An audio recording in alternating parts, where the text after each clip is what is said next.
Eternal Father, I offer you the body and the blood. Basi ni asubuhi njema ambaye Mungu ameandaa tena ili nikapate kuwasiliana nawe tena kupitia runinga ya Lolwe TV. Asubuhi ya Jumapili ambaye Mungu ameandaa. Ndiposa ninakukaribisha ninapoanza ili ukapate nafasi nawe pia ili tukaanze pamoja tukashiriki neno la Mungu. Baadaye tutaomba pamoja tukishukuru Mungu kwa yale ambaye atatenda. Ndiposa ninakusihi kwamba uchukue muda wako ukapate kuketi chini na uchukue Biblia yako pia, kwa sababu tutasoma neno alafu tutajifunza pamoja. Baadaye tutaomba.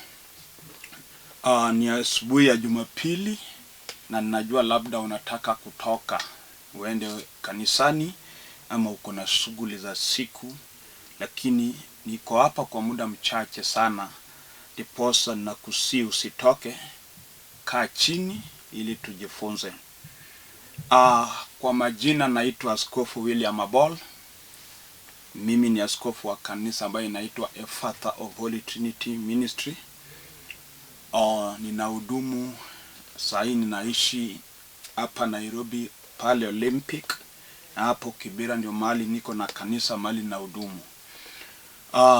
Leo ndio siku ya mwisho yenye tunamaliza mkutano yetu pale Abol. Ndiposa asubuhi ya leo tutakuwa na mkutano hapo na tutamaliza mkutano yetu siku ya leo. Nashukuru wote ambao wamepata nafasi na kuja, na ninajua hata leo kuna wengi watafika tumalize pamoja. Asubuhi ya leo ningependa tujifunze kutoka katika kitabu cha Isaya 59 ama Isaya 59. Ndio nataka tusome pamoja na wewe ili tukapate kujifunza kutoka pale. Uwe na usikivu na uketi kwa umakini ili tukapate kusikia kutoka kwa Mungu kwa yale atanena nasi. Ndiposa funua Biblia yako ili tuende pale katika kitabu cha Isaya 59 kuanzia mstari wa kwanza na ya pili. Biblia inasema ya kwamba, tazama, mkono wa Bwana haupunguka hata usiweze kuokoa, wala sikio lake si zito hata lisiweze kusikia. Lakini maovu yenu yamewafarikisha ninyi na Mungu wenu, na dhambi zenu zimefanya uso wake msione, hata hataki kusikia. Ni hapo tu ambapo nimesoma, na hapo ndio nataka tujifunze nawe ili tukapate kuelewa vile Biblia inasema. Nimesoma hiyo Isaya 59 na najua hii chapter ni kama memory verse, wengi tunaielewa na wengi tumeisoma, na kunai sababu imefanya nikaisoma asubuhi ya leo ili tukapate kujifunza kutoka katika hii maandiko. Kuna wengi tumeomba, kuna wengi tumeokoka, kuna wengi hata tunaenda makanisa, tunatumikia Mungu, lakini kunaye mambo mengi ambayo imetukumba, ambapo hata tunapoomba hatuoni kama Mungu yuko. Wengi wamelaumu Mungu kwa yale wanapitia, mpaka wakauliza ya kwamba, je, Mungu yuko kweli? Kwa sababu kunaye wakati mtu anaweza kapitia kwa mambo mpaka ajiulize kama Mungu yuko. Saa zingine unaweza kuwa hata mtumishi wa Mungu, umeokoka na unafanya huduma, lakini kuna saa zingine unaweza ukapata unapitia mambo mpaka saa zingine unajiuliza ya kwamba je, huyu Mungu ambaye namtumikia yuko kweli? Ama unaweza kuwa tu wewe hata ni mshirika na unaomba, unatoa fungu la 10, unafanya kila kitu ambayo unafundishwa, lakini bado unaona kuna mambo ambayo yamekwama, hata uombe hauoni mabadiliko. Mpaka saa zingine umeanza kulaumu Mungu. Hata saa zingine kuna wengi wamebackslide na wakawacha uokovu, mpaka saa hii hata waendi kanisani, hawafanyi chochote, wakisema ya kwamba nimejaribu lakini sioni Mungu. Nimefanya yote ambayo nimefundishwa, sijaona Mungu. Mpaka saa zingine wewe mwenyewe mahali umeketi, umeamua ya kwamba neno la Mungu hautalifuata tena, kwa sababu umejaribu na haujapata jibu kwa kile ulikuwa ukiomba Mungu akutendee. Lakini asubuhi ya leo nataka nikufundishe, nikwambie jambo. Mungu ni Mungu na atabaki kuwa Mungu. Hawezi badilika na hata badilika. Kwa sababu gani? Saa zingine ninaweza kuwa naomba na sipati jibu. Ninaweza kuwa ninaomba na sipati jibu kwa sababu kunaye dhambi ambaye imefanya Mungu akanyamaza. Kwa sababu mahali kuna dhambi, Mungu hutoroka. Mungu hawezi kaa pamoja na mtu ikiwa uko na dhambi kwa maisha yako. Na kuna dhambi zingine tunaweza kuwa tunafanya, lakini saa zingine hatujui ya kwamba hizi dhambi yenye tunafanya inafanya Mungu asijibu maombi yetu. Kuna dhambi zingine tunasemaga ni ndogo ndogo, but tulikuwa tukiimba ya kwamba hakuna dhambi ndogo mbele za Bwana, dhambi zote ni sawa. So kuna wengi wetu, hata kama ni mtumishi wa Mungu kama mimi, ama ni muimbaji, ama ni mtu yeyote, unaweza kuwa umeokoka lakini unapata ya kwamba uongo bado imebaki kwa maisha yako. Wewe ni mtu ambaye ukisema jambo, unaweza sema jambo lakini unajua kwa roho yako ya kwamba unadanganya. Lakini kwa hiyo uongo yote yenye unafanya ama unasema, bado unataka Mungu akapate kusimama na wewe. Ama kuna wengi wetu tumeokoka, tunafanya kila kitu, lakini unapata ya kwamba umeokoka lakini roho ya hasira, ya kukasirika bado imekushika na unaomba Mungu akutendee jambo. Ama unaweza kuwa umeokoka na bado unapatikana katika njia ambayo haistahili. Wengi wetu bado tunafanya matendo ya usherati, mambo na uwizi na ukora. Kuna mambo mengi sana ambayo bado inakumba watu hata kama tumeokoka. Na saa zingine hizi zote tunazopitia, tunalaumu Mungu ya kwamba tunakutumikia, tunakuomba Mungu na hatukuoni. Biblia inatuambia kwamba mkono wa Bwana si fupi ili asiweze kuokoa. Mkono wa Bwana si fupi. Mungu wetu mkono wake ni mrefu. Anaweza akanyosha mkono wake hata ukiwa hapa Kenya, na mkono wa Mungu anaweza nyorosha kutoka Kenya na aguze mtu ambaye anaishi Amerika na mtendee jambo. Mungu anaweza nyoosha mkono wake. Ukinitazama hapo kwa runinga, niko hapa kwa studio lakini umelazwa pale hospitalini, lakini mkono wa Mungu ambaye naenda kuhusu neno lake linakuguza mahali umelala na unapona, kwa sababu mkono wake si fupi. Huyu ndiyo Mungu ambaye aliandamana na Musa walipokuwa wakitoka Misri wakielekea Kanaani. Hata ijapokuwa walipitia mambo mengi, lakini mkono wa Mungu alikuwa pamoja nao.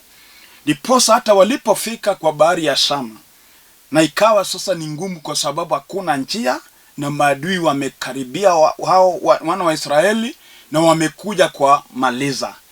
Lakini Mungu ambaye ni Mungu wa wana Israeli hawakuwatupa, hawakuacha. Alinyoosha mkono na akaambia Musa ya kwamba nyosha fimbo yako katika bahari, na bahari ilitawanyika na barabara ikapatikana. Inamaanisha ya kwamba Mungu wetu huleta njia pali hakuna njia. Lakini kuna wengi tumefika mwisho, tunaomba lakini njia haifunguki. Inafaa urudie kwa moyo wako asubuhi ya leo. Ujichunguze vizuri ukapate ni nini yenye imefanya unaomba na Mungu hajibu maombi yako. Mungu wetu hana ubaguzi. Mungu wetu si wa kupeana msaada ya kwamba nipe Mungu 10,000 ndiye anitendee. Mungu wetu anatenda kama Mungu. Lakini kile inafanya mkono wa Mungu imekuwa mzito, yenye hawezi akanyosha ili akanikomboe katika mateso, ni kwamba Mungu akinitazama anaona ya kwamba niko na dhambi ambayo inayatenda nikijificha nikisema nimeokoka.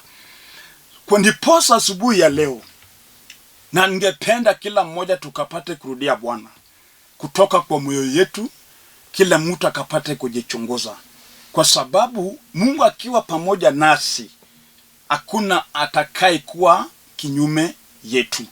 Hata kama ni mapepo ambayo imeinuka kwa ajili ya maisha ya mtu ambayo inapigana na maisha yako, utakapogeuka na ukaanza kutafuta uso wa Mungu, ukaanza kutubu dhambi zako, utaona huyu Mungu atainuka na atapigania vita yako. Kuna wengi wetu unapata mtu anajua ya kwamba mtu mwenye anajua Mungu ama yeyote ambaye ameokoka hastahili kufanya dhambi, lakini unapata ya kwamba bado tunafanya dhambi na tunajifanya ya kwamba tuko watakatifu. Unajua, unaweza ukajificha kwa uso wa binadamu, na sisi kama binadamu tunaweza kosa kujua yale unatenda kisiri, lakini Mungu ambaye unamtumikia, Mungu ambaye unamuomba, Mungu ambaye amekuokoa anajua matendo yako yote. Hata uyafanye usiku kama kuna giza, Mungu anakutazama. Ama uyafanye kama umejifunga kwa nyumba yako, Mungu anakutazama pale. Hata ufanye hiyo dhambi ukiwa kwa ofisi, umefunga ofisi yako, unafanya maovu ndani hiyo ofisi, binadamu hawatajua, lakini Mungu anajua. Ndiposa utakuwa unaomba na unaona Mungu hajibu maombi yako kwa sababu ya yale unatenda.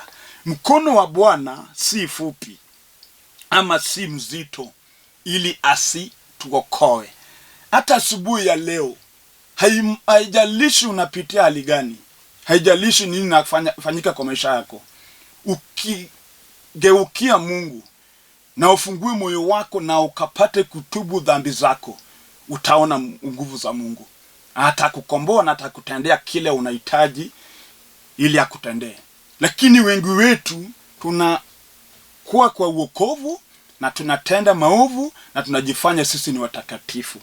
Mungu wetu huwezi ukadanganya, kwa sababu yeye anaelewa hata yale we mwenyewe hujaelewa kwa maisha yako. Ndiposa asubuhi ya leo, hata kama ni shida ya ndoa ambayo imekumba familia mengi siku hizi, familia wengi hawana amani, bibi hana amani ama bwana hana amani.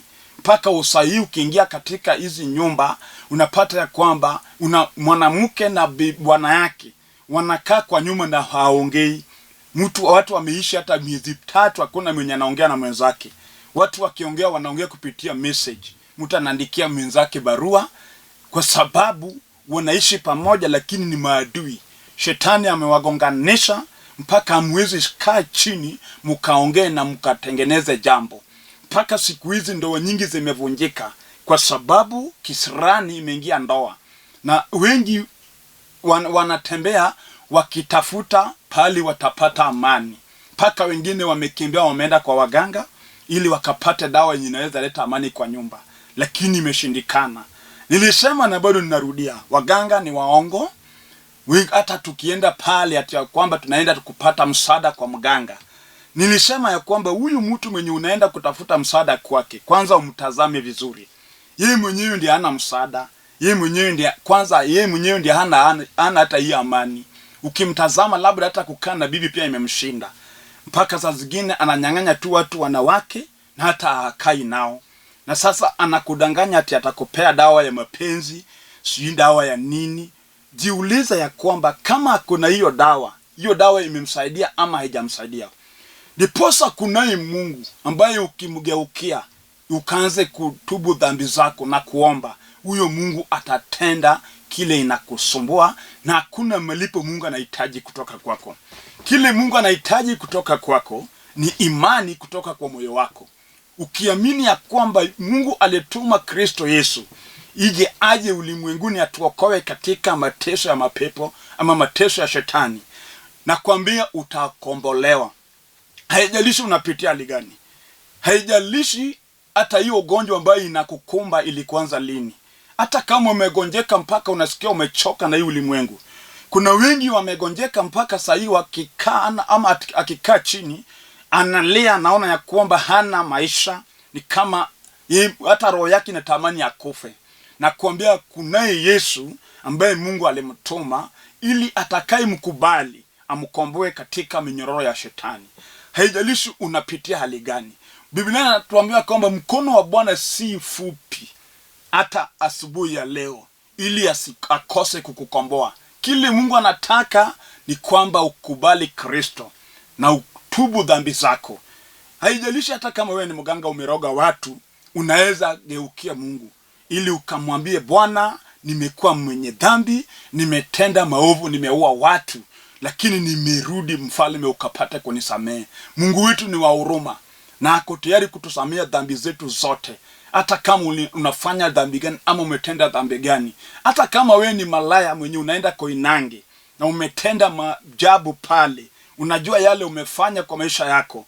Hata wewe mwenyewe ukitembea, hata ukikaa, unajua wewe si mtu mkamilifu. Unaona ya kwamba mimi ni mwovu, nimefanya mambo mengi, ama nimeua mtu, ama na Mungu mwenye ninamhubiri, yeye hana ubaguzi. Ni Mungu wa huruma. Ndio sababu alipeana Kristo Yesu mwana wake ili aje akufe msalabani. Ili hata kama mimi nilitenda nini, nikikubali kwa huyo Kristo Yesu, nisamehewe dhambi zangu. Ndiposa hata asubuhi ya leo, hata kama umefanya dhambi gani, utakapokubali Kristo Yesu kama mwokozi, Yesu atakusamehea. Na utaona akikukomboa katika minyororo ambayo imekufunga. Kuna wengi tumefungwa mpaka hata ukifanya kazi, hauoni uzuri wa kazi yenye unafanya. Hata ukipata pesa yako haikusaidii. Kuna watu wanapata pesa mzuri ambayo inafaa wafanye nayo jambo. Lakini pesa inapoingia kwa mkono yako, kisirani inaingia. Na hiyo pesa inaenda kwa kisirani na inaisha hivyo bila kukusaidia. Mpaka hata saa hii ukiamuka asubuhi unataka kwenda kazi, unajiuliza sasa nafanya kazi ya nini? Kwa sababu hakuna faida yenye napata kutoka kwa hii kazi. Mpaka roho yako saa hii imekufa, hata unataka kuacha kazi. Na kuambia kunaye Mungu mwenye baraka na uwezo. Utakapokubali Kristo Yesu, Mungu atakukomboa na njia zako zitafunguka. Biblia inatuambia kwamba mkono wa Bwana si fupi. Haijalishi ni nini unapitia. Kile Mungu anahitaji ni ukubali Kristo Yesu. Kwa sababu dhambi zetu ndiye imetutenganisha na Mungu. Dhambi zetu ndiye imefanya Mungu amefanya Mungu amenyamaza. Hata tunapoomba hawezi akatujibu. Hata tunapoongea hawezi akatujibu. Kwa sababu dhambi imekuwa ni kama ukuta ambayo imejengwa kati yetu na Mungu wetu. Hata akijaribu kutuokoa hawezi, kwa sababu dhambi imetufunika. Tutakapoinua mkono zetu na tuseme mbele ya Mungu ya kwamba Kristo, mimi ni mtenda dhambi, nisamehe dhambi zangu, atakusamea. Kuna wengi hata saa hii ninapoongea wanaishi wakijuta kwa yale walitenda ambayo saa hii imewaletea shida. Wengine hata kama ni ulifanya jambo ambayo ilileta laana kwa maisha yako, hata wewe mwenyewe ukiketi unajua nilifanya hiki na ndio imeleta shida hii yenye napitia saa hii. Ndiyo umejua, lakini kunaye Yesu ambaye alitumwa ili utakapomkubali hata kama ulifanya nini atakusamehe. Kunaye mtumishi wa Mungu ambaye jina yake iko kwa Biblia, anaitwa Paulo. Paulo alikuwa muuaji na alikuwa akiua Wakristo. Alikuwa anakataa kanisa ya Kristo isisimame, akaua hata watume. Imeandikwa ya kwamba hata Stefano alipopigwa na mawe, ni Paulo ndio wale waliweka sahihi ili wakapate kupigwa na mawe. Lakini Yesu mwenye huruma, Yesu mwenye uwezo, kuna siku moja alitoka akienda Damaski ili aende akaue Wakristo pale. Lakini alikutana na Kristo mwenye nahubiri asubuhi ya leo. Na Kristo alipomshika, hiyo roho ya kuua na roho ya kupigana na kanisa ya Kristo ilimtoka. Na akaokoka na akawa mtumishi wa Mungu mwenye amefundisha neno, na hata mabarua mengi ambayo tunasoma kwa Biblia ni yeye aliandika. Inamaanisha hata wewe, hata kama wewe ni Al-Shabaab, umeua watu na umepiga watu mbomu, ukikubali Kristo, maisha yako haitabaki vile ulivyo. Atabadilisha maisha yako. Na akikuokoa, amekuokoa na anasahau na yale ulitenda wakati haukuwa umeokoka. Ndiposa hata kama wewe ni nani, nakwambia hata kama umefanya nini, hata kama wewe mama sasa unateseka, kuna wamama wakilala usiku wanaota watoto wenye wananyonya matiti yao, na akiamuka anapata hana huyo mtoto. Kumbe ni yule mtoto ulimuua. Wengine waliavya mimba, na hao watoto wenye waliavya mimba wakatupa, ndio sasa wanalia. Hiyo damu inalia, hata akilala usiku anasikia sauti ya mtoto mwenye analia pali analala. Na hata ukisimama uombe, hiyo kitu inakurudia. Na kuambia tubu dhambi zako. Ambia Yesu Kristo akusamee. Ambia Kristo Yesu akuokoe. Kwa sababu kile ulitenda ndio inafanya unapitia yale unapitia. Lakini Yesu bado yuko katika kiti cha rehema. Ukienda mbele zake hata asubuhi ya leo, ukapate kutubu dhambi ambayo umetenda, atakusamea. Haijalishi ni dhambi kiasi gani. Haijalishi umefanya nini. Haijalishi hata kama ulizaliwa kwa boma ambaye kuna vitu ilitendeka yenye imefanya kila mtu ambaye anazaliwa pale hana baraka, hana bahati. Kwa sababu kuna boma ambapo ukizaliwa pale, hata kama umesoma uwe na degree ama uwe na masters, bado utakwama na utakufa ni kama hujasoma. Kuna wasomi wengi wamekwama na masomo mpaka akai mtu ameenda shule. Kuna wengine hata ni madaktari, lakini maisha ambayo anaishi ni maisha yenye hata unajiuliza huyu alisoma kweli? Kwa sababu ya boma mahali alizalewa kuna laana. Na hizi laana ni matendo yenye ilitendwa hata na mababu ama baba zetu, na imefunga watu hata wakati huu. Hata kuna mtu anaweza kuwa anafanya kazi yako na jina, wengine hata wanaitwa waheshimiwa, lakini wanaitwa waheshimiwa wakiwa nje. Wacha ingie kwa nyumba yake, hakuna kitu ambayo inaendelea pale. Watoto wote wamekuwa wajinga, boma imeharibika, kila kitu imeharibika. Sisi tukimwona nje tunamuita mheshimiwa, lakini shetani hajamheshimu. Mapepo ya boma yao hajamheshimu, inamtesa mpaka hana amani. Hata kuna waheshimiwa wengi hata kuishi na bibi zao ni tabu, mpaka wengine wanakaa wanaishi kwa mahoteli na wako na nyumba kubwa kubwa wamejenga, lakini kwa sababu hakuna amani katika hiyo nyumba, imefanya wengi wanalala kwa mahoteli. Ndio sababu wengine wanapatikana wamekufa kwa mahoteli, wameuawa na malaya huko, sababu kwa nyumba yake hakuna amani. Na kuambia amani haiko kwa sababu hauna Yesu. Utakapochukua Kristo Yesu, wacha kujiona vile unavyojiona. Unaweza kuwa unaona ya kwamba mimi ni tajiri, niko na mali, sijui mimi niko na jina gani. Hizo jina zote zitabaki hapa. Lakini utakapotoka katika hiyo mwili, ujue ya kwamba kuna hiyo hukumu. Na hiyo hukumu haitajalisha hata kama ulikuwa president. Unaweza kuwa president, lakini mbeleni mwa Mungu wewe ni mtu mdogo sana. Mbele ya watu ndio unaitwa president, mheshimiwa and everything. Lakini mbele ya Mungu, Mungu anakuhesabu kama mtu mdogo sana. Mtu mkubwa mbele ya Mungu ni yule amekubali Kristo, ni yule ameokoka. Na nakwambia hii dunia hakuna mwenye taishi milele. Leo utakuwa na jina, kesho utakuwa maiti na utazikwa na mambo yako itasaulika. Wengi hata hapa nchi yetu tumeona wenye walikuwa na jina kubwa kubwa wamekufa na siku hizo wamesaulika. So hakuna mtu mwenye anaweza sema ati mimi ndio nini. Tafuta Kristo, okoka, kwa sababu kuna hukumu baada ya kifo. Ndiposa Biblia inatuambia kwa mkono wa Bwana si fupi, atakuokoa hata kama wewe ni nani, na atakukomboa hata kama unapitia hali gani, na atakuponya hata kama uko na ugonjwa aina gani. Hakuna ugonjwa inaweza shinda Kristo kupona. Ndiposa asubuhi ya leo unaponitazama, umeketi chini unanitazama, hebu rudia kwa moyo wako kaone ni nini imefanya hata unapoomba Mungu hawezi akakusikia. Nini imefanya hata ukitafuta uso wa Mungu, Mungu hawezi akakutazama. Kuna kitu imekuzoea. Biblia inakwambia kwamba dhambi zetu ndiye imetutenganisha na Mungu wetu. Maovu yenye tumetenda imefunika uso wa Mungu ili asije akatutazama. Ndiposa hata kuna wengi tunalia, tunaongea, tunatembea kila mahali, tunaenda kwa waombaji, tunaenda kila kona tukitafuta amani, tukitafuta uzima, lakini imeshindikana. Asubuhi ya leo nataka nikwambie ya kwamba utakapogeuka na useme kwamba leo nataka Yesu anikomboe, anitendee jambo, na kuambia Mungu anaenda kutenda jambo katika maisha yako.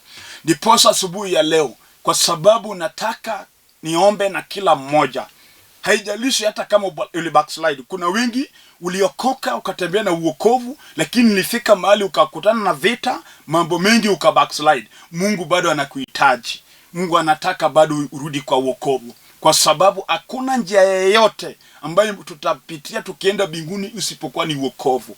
Ndiposa hata kama uli backslide, unanitazama asubuhi ya leo, labda bado watu wanakuona ni kama umeokoka, lakini kwa moyo wako unajua ya kwamba mimi nili backslide. Mungu anakuhitaji asubuhi ya leo. Nataka ukubali nitakapoomba, tuombe pamoja na wewe ili ukapate kurudia kwa wokovu. Hata kama njia zako zimefungana, leo asubuhi ya leo kubali tu Kristo na njia zako zitafunguka. Nataka tuombe na msichana mwenye hata akijaribu kupata ndoa yake, anajaribu lakini inashindikana. Anaweza pata mtu apange nayo, lakini hiyo mipango haitafaulu. Leo asubuhi nataka tuombe nawe. Mungu mwenye amenileta hapa atatenda kile unahitaji. Ndiposa nataka uchukue hatua ya imani ili tukapate kuomba pamoja. Tunaomba. Baba wetu, kwa jina kuu la Yesu Kristo, tazama huyu mama ambaye ameinama mbele yako. Tazama huyu mzee, tazama huyu baba, tazama huyu kijana na huyu msichana. Mfalme, wameinama kila mmoja. Mfalme, wanakuhitaji katika maisha yao. Wamekubali ya kwamba kunaye dhambi kwa maisha yao na wanataka wokovu. Natuma nguvu za damu ya Yesu Kristo ili kila mmoja ambaye ameamini asubuhi ya leo na ameita jina la Kristo Yesu akapate kukombolewa. Huyu mgonjwa ambaye anakuomba Mfalme ukapate kumponya. Huyu msichana ambaye anatafuta kazi, Mfalme fungua njia zake. Na huyu mzee ama huyu mwanaume ambaye ametafuta ndoa yake, Mfalme ukapate kumpa mchumba. Ninafunga kila roho ambaye inakataa watu wasipate kuokoka katika jina la Yesu Kristo. Na achilia nguvu za wokovu katika maisha ya kila mmoja. Baba, ubarikiwe kwa sababu wewe ni Mungu. Asante kwa kuponya wagonjwa. Asante kwa kutusamehe dhambi zetu. Asante Mfalme kwa kutuponya kwa sababu wewe ni Mungu. Jina lako lipewe sifa, na ni kwa jina la Yesu Kristo nimeomba na kuamini. Amen. Ninashukuru Mungu ambaye tumeomba pamoja. Chukua hatua ya imani na ujue ya kwamba Mungu tayari amesikia ombi lako na tayari ametenda. Kile ufanye ni kwamba toka tafuta kanisa mahali injili ya Yesu Kristo inahubiriwa. Enda pale ukapate kushiriki na ukapate kufundishwa, na utakuwa na kesho wewe pia utasaidia wengine kupitia neno. Na maliza nikirudia jina langu, naitwa Askofu William Abol. Kwetu ni Siaya County, natoka Murmalanga. Sasa naishi Nairobi Olympic Kibera. Na hapo Kibera ndio mahali niko na kanisa mahali na hudumu. Leo Jumapili ya leo tutakuwa Nairobi Kibera kwa sababu tuko Rabuor kwa mkutano yenye nimekuwa nikitangaza ya kwamba tunaenda kuwa nayo huko. Na leo ndio tunamaliza hii mkutano. Ndiposa ukiwa hiyo area ninakukaribisha kuja. Ukifika hapo Tino Youth Secondary School, piga namba yangu kwa sababu tuko tu hapo karibu. Ufike kwa mkutano tumalize pamoja siku ya leo. Ndiposa ninawakaribisha wote ili mkapate nafasi tukutane ili tukapate kuomba pamoja. Namba zangu za simu ziko hapa kwa screen. Chukua upige. Jumapili ijayo nitakuwa Nairobi. Wale wanataka tukutane Nairobi tutakutana. Namba ya simu ni 0721 280025, 0721 280025, Airtel 0782495083. Hizo namba zote ziko kwa screen. Piga saa yote tutaongea. Na mpaka Jumapili ijayo tena tutapatana kwa saa yenye tumekuwa tukikutana kila Jumapili. Mungu awabariki wote. Shalom.